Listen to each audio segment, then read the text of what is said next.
இந்த புள்ள குட்டிங்க ஸ்கூலில் சயின்ஸ் எக்ஸ்போ வந்தாலும் வந்துச்சு, நம்மளுக்கு தான் வேலை பெண்ட கிழியுது. அதுங்களுக்கு எக்ஸ்போவுக்கு ப்ராஜெக்ட் கொடுத்தாங்களா, இல்லை எனக்கு ப்ராஜெக்ட் கொடுத்தாங்களான்னு எனக்கே சந்தேகமாக இருந்துச்சுன்னா பாருங்களேன்.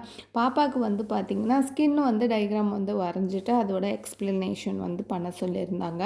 பாப்பா வந்து தானாகவே ரெடி பண்ணிக்கிட்டா. ஆனால் என் பையன் உட்காந்துருக்கான் பாருங்கள் பக்கத்தில் ஒரு வாண்டுக்குட்டி. அவர் என்ன பண்ணார்னா, அவருக்கு ஃபுல்லாகவே நம்ம தான் பண்ண வேண்டியதாக இருந்துச்சு. அவருக்கு வந்து என்ன வந்து கொடுத்துருந்தாங்கன்னு பார்த்தீங்கன்னா, ஹெல்த்தி ஃபுட் வந்து கொடுத்துருந்தாங்க. அதுக்கு வந்து ஃபுல்லாக டயக்ராம் பண்ணி ஒரு மனுஷன் மாதிரி ரெடி பண்ணிவிட்டு சார்ட்டில் வந்து அதை அட்டையில் ஒட்டிட்டு ஹெல்த்தி ஃபுட்டெல்லாம் வரைஞ்சி அது மேலே வந்து ஒட்டிட்டு பேர் வந்து இது பண்ண சொல்லியிருந்தாங்க. அதுதான் வந்து ரெடி பண்ணிகிட்டு இருந்தேன். ஆனால் எனக்கு என்னமோ வேலை பெண்டை கிழிஞ்சிச்சு தான். ஆனால் பாருங்களேன், அவர் அதை பார்க்க கூட இல்லை.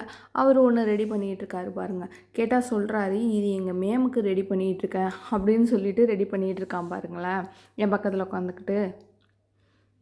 அப்படியே கொஞ்சம் கொஞ்சமாக செஞ்சு ஒரு வழியாக வந்து சயின்ஸ் ப்ராஜெக்டை வந்து முடிச்சாச்சு. இதுதான் வந்து ஹெல்த்தி ஃபுட்டு. இது வந்து அந்த அட்டையிலலாம் வந்து பிளாக் கலர் அடிக்கணும், இன்னும் அடிக்கலை. இதுதான் பாப்பா செஞ்சது, இதுதான் தம்பிக்கு செஞ்சது. இதோட இந்த வீடியோ முடிச்சுக்கலாம். இந்த வீடியோ பிடிச்சிருந்தா குட்டியாக ஒரு லைக் போட்டுங்க. தேங்க்யூ, பாய். நாங்கள் செஞ்சது எப்படி இருக்குன்னு கமெண்ட் பாக்ஸில் கமெண்ட் பண்ணுங்கள்.